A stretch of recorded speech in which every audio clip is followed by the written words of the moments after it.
The OBC population in this country, according to me, is about 63%. Why are they given only 27% reservation? Why the discrimination only for OBCs? Why do we have a creamy layer? Is it in our constitution? It is unconstitutional. 78 years post-independence, so many governments have come.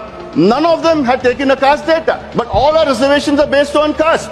Why can't we do that? I would not like to blame this side or that side, but let us at least set right the issue. Every 10 years we do a population census. There is a column for SCs. There is a column for STs. There is a column for minorities. We add the column for OBCs. Why are we hesitating to bring in a column for OBCs? 994 communities having only 2.5% of the jobs in education.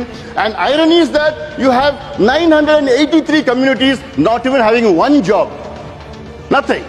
We need to have a resolution for this, madam. I urge the government again to make issues, to take measures to bring back Kachativu back to India, because that is the core problem affecting us. I rise to salute our constitution and would like to thank our founding fathers, especially Dr. Ambedkar, and all the members of the Constituent Assembly for giving us this wonderful constitution.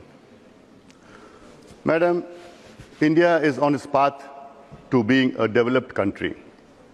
Our Prime Minister now and then, time and again, says that by 2047, India will be a developed country. For that to happen, we need a holistic growth of our country.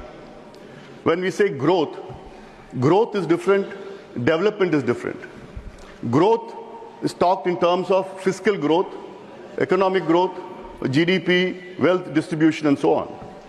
But development is of the masses, the downtrodden, the weaker section, the laborers, the farmers, the toilers, the scheduled castes, the scheduled tribes, the OBCs. They have to develop, they have to grow, they have to progress. Then only we could achieve our target of a developed country. Article 15(4) talks about the government rolling out affirmative action for the socially and educationally weaker section. But there have been so many impediments and hurdles for the government to affirm the same. Madam, due to lack of time, I would like to bring three core issues to the notice of the government affecting the weaker section. One, the 50% cap on reservation. Two, the creamy layer. And three, the caste census. There are many other issues, but since lack of time, I just want to talk about this. Madam, why do we have a 50% cap on reservation? Is it because of a law we brought in this parliament? No. This was done by the Supreme Court way back in 1962-63 in the Balaji versus the state of Mysore case, and then again reiterated in 1993 in the Indira Sawhney case. We had nothing to do with this. The parliament had nothing to do with this. And the Supreme Court, the same Supreme Court, had turned the other way when the EWS quota was brought in by this House, which went over the 50% cap. Madam, time and again, the OBCs have been the most affected, have been discriminated repeatedly. Madam, today, the scheduled caste population in this country is approximately 15%, and they have been given 15% reservation in the center. The scheduled tribe population is about 7.5%. They have been given 7.5% reservation, rightly so. The OBC population in this country, according to me, is about 63%. According to Mandal, is about 52%. Why are they given only 27% reservation? Why the discrimination only for OBCs? Time and again.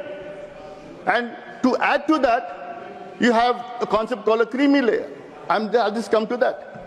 Madam, today, the OBC representation at the central government is a meager about 18%. Some statistics say 21%.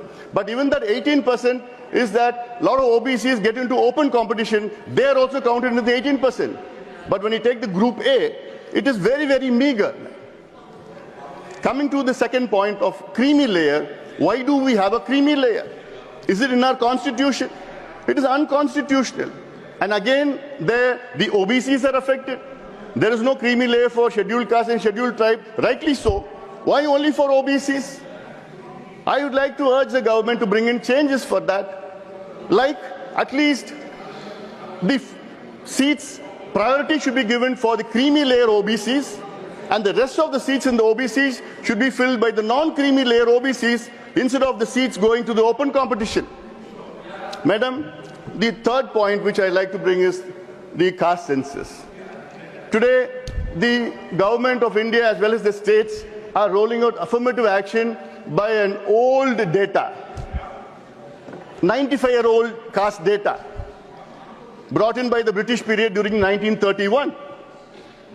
Why don't we have a modern data?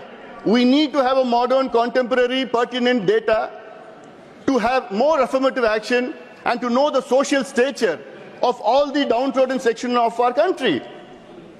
Why do we hesitate for that? 78 years post-independence, so many governments have come, none of them had taken a caste data. But all our reservations are based on caste. Why can't we do that? I would not like to blame this side or that side, but let us at least set right the issue. Madam, all we need is to add just a column called OBC in the decennial census. Every 10 years we do a population census. There is a column for SCs, there is a column for STs, there is a column for minorities. Just we add a column for OBCs. Why are we hesitating to bring in a column for OBCs and to know the actual stature, not only the population but actual social status of the OBCs as well?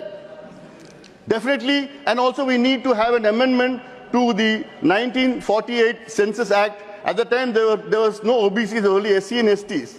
So we need to do that. Madam,